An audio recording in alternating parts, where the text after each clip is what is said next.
I got my first drone a few years ago as a Christmas present from my brother. It was a small, cheap thing, barely even bigger than my palm, but it was enough. I was hooked. Before getting one, I wasn't much of an outdoorsman, but now suddenly I had a reason to be. Open fields, empty parking lots, even my own backyard. Go out and practice for months, learning how to hover, drift, roll, bank. It became a full-blown hobby before I even knew it. Once I felt confident, I upgraded. I saved up for something better, a real drone. This one had power, range, and more importantly, a camera. It had a sleek black frame, a solid battery life, and streamed directly to my phone. It was fast, too. Way more responsive than the toy that I started with. I spent hours watching YouTube tutorials, learning how to push it to its limits. I got good. Not like professional level, but good enough to trust myself in tight spaces and risky maneuvers, and of course, really, really high places. I started taking it into interesting terrains, riverbeds, abandoned lots, hillsides. I liked seeing things from above, places I could never reach on foot. There was just something about flying it that gave me a little thrill, like I was seeing through a bird's eyes. Sometimes I just cruised over empty streets at night, watching from above as if I was a ghost. And that's how I ended up where I did, deep in the wilderness outside of town. There's a stretch of the canyon land that I've been meaning to check out for quite some time. It wasn't a state park, nothing official, just this wide, untamed sprawl of rock and trees where people would hike, maybe even camp if they were brave enough. The kind of place that didn't have actual trails, just endless terrain with steep drops and deep ravines. Perfect for a drone flight. The day that I went out, the weather was pretty perfect. No wind, clear skies. I drove down this dirt road until I found a good launch spot, a small overlook where I could see miles of trees spilling into the canyon below. I powered up the drone, synced it with my phone, and lifted off. The forest stretched out in every direction, green and gold in the afternoon light. I kept low at first, weaving through the treetops and testing my control. It handled beautifully. I banked, rolled, shot up high, then dove straight down, threading between branches. The camera feed was crisp, the world shifting beneath me in this smooth gliding motion. Then I decided to pick a target. A long, jagged strip of granite running down into the canyon, like a scar into the earth. I used it as my guide, following it lower, deeper, the world narrowing as the walls of the canyon closed in. I didn't know it yet, but I was about to see something that I was not supposed to. I continued to descend, the granite vein guiding me as I dropped into the canyon's depths. The shadows stretched longer down here. The sunlight barely even cut through the jagged cliffs that boxed me inside. The drone's camera feed showed nothing but endless rock, broken up by patches of dense pines and brambles that clung stubbornly to the canyon walls. I was fully locked in, fingers feathering the controls, adjusting the yaw, shifting the tilt, smooth and steady. Then I saw some kind of movement. At first, I just assumed it was an odd rock formation, maybe fallen trees. But as I adjusted my angle, I realized that it wasn't. It was people, a group of them, tucked between massive boulders, hidden inside the canyon's folds where no trail would lead. They stood in a perfect circle. I hovered, adjusting the zoom on my phone screen. There were maybe a dozen, all facing inward, standing completely still. My stomach did a little flip. It couldn't have been a hiking group, that much was obvious. They definitely weren't dressed for it. They wore this strange, loose clothing, robes maybe. No backpacks, no gear, nothing that said casual explorer. There was one in the middle too. He, or it, stood apart, slightly elevated on a rock facing the others. He wore a mask, something pale and featureless, like an oversized doll face. Beneath that, long black hair spilled down his shoulders, super long and thick. A wig, maybe? Perhaps even part of the mask.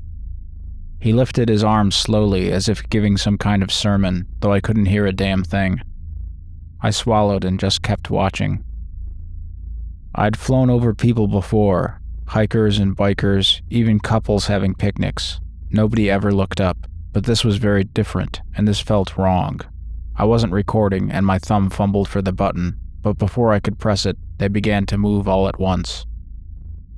Every single person in the circle tilted their heads back, their arms shot up in unison, fingers all stretched out towards the sky, a silent, eerie gesture that sent a ripple of cold through my gut. Then one of them pointed straight at my drone. It wasn't gradual, there was no hesitation. 1 second, they were locked in on whatever strange ritual they were performing, and then the next, they were staring directly at the camera, their faces half obscured by the shadows, looking blank and unreadable. Then they lunged for the ground, not all of them, just a few. They bent down so fast, grabbing at something before I could react. Then I saw the first rock fly past the drone's camera. I yanked back on the stick, climbing fast. Another rock whipped through the air, missing by inches. A third. They were trying to knock it out of the sky, and if they did that, they could potentially trace the craft right back to me, as it literally had my name written on the wing. I banked hard and tilted away from them, but I was still very deep in that canyon. I needed to climb and get above the treetops or find space to maneuver. I tilted up and gunned for open air. The granite vein, where the hell was it? I scanned fast, fingers sweaty on the controls. There, that long silver scar in the earth, winding up the canyon side, my way out. I followed it, angling up. My heart was pounding harder than it should have been for something as simple as flying a drone, but it wasn't just flying anymore. I was running. Trees blurred past, higher, faster, almost out. Then a crack. The camera spun. The feed tumbled wildly, whipping between sky, rock, treetops, and then nothing but leaves, branch, and impact, and nothing. Panic.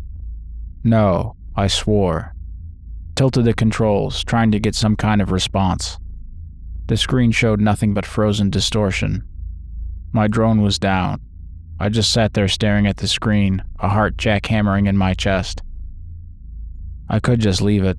It wasn't cheap though, but it also wasn't worth my life either. Those people, whoever they were, whatever they were doing, I didn't really want to get mixed up with. But then my gut got the better of me. It had the flight footage, the whole thing. If I lost the drone, I'd lose that too, and no one would believe me if I just told them what I had seen. I sighed and ran a hand down my face. I had maps in my car, printouts, satellite images. I could find a way down if I was careful. Go in quickly, grab it, and be out of there before anyone knew what I was doing. At least, that's what I was telling myself. I got my gear together, a flashlight, a knife, just in case. Then I started my descent into the canyon, into the place I should have just left alone. The climb down was pretty brutal. The canyon was even steeper than I thought it was. The rocks were loose under my boots, and the pines closed in deeper every step I went. Every once in a while, I had to stop and check my position against the printout map that I brought with me. There was no cell service out here. If I got turned around, I was completely screwed.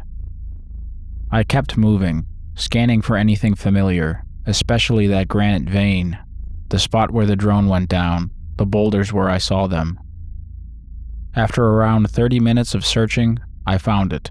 It was lying half buried in pine needles and brush. One propeller was cracked, but otherwise still intact.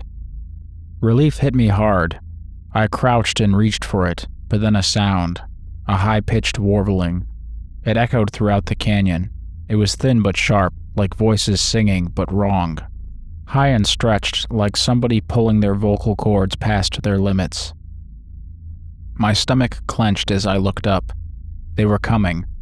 A single file line emerged from between the boulders, moving slow and creeping along. The same robed figures that I'd seen through the drone footage, those same blank faces. The leader still had on that mask, doll-like features staring straight ahead. Even their arms swung in this eerie unison as they walked, feet crunching lightly against the dry brush, headed straight for me. I grabbed the drone and turned, scrambling back up the incline. My boots slid, dirt and leaves spilling under my heels, but I didn't stop. I could hear them behind me now. They weren't running, just moving, the sound of steady footsteps and shifting fabric, that warbling high-pitched voice stretching over the trees. Were they singing? I didn't look back. I climbed, hands and knees clawing at rocks, lungs burning, heart slamming against my ribs just to get out, just to reach my car. By the time I saw the tree line thinning ahead, my legs were jelly. I stumbled forward, tripping over roots, grasping at whatever I could. The car was there, right where I left it, sun glinting off the windshield. I yanked the door open and threw myself inside, locked it. I stole one final glance back toward the canyon. No one, nothing. Just trees, rocks, and empty silence. I didn't wait a moment more. I started the car and tore out of there, kicking up dust as I hit the main road, only breathing again once I saw streetlights ahead of me. Later that night, I went through the footage, watched it again, over and over. The silent ritual, the pointing, the rocks, the frozen frame just before impact. Then I started searching forums, old newspaper clippings, anything about the area, that canyon, that group. It took hours before I finally found something. A single mention buried deep in a decades-old thread. Rumors of a cult, one that lived off the grid, only seen by those who went deep into the wrong places, places like that canyon. I quickly shut my laptop. What started out as this weird incident and curiosity rapidly devolved into something creepy and just all too real. I'm a drone pilot, not a conspiracy guy. I quit researching almost as quickly as I started, and I never flew out there again.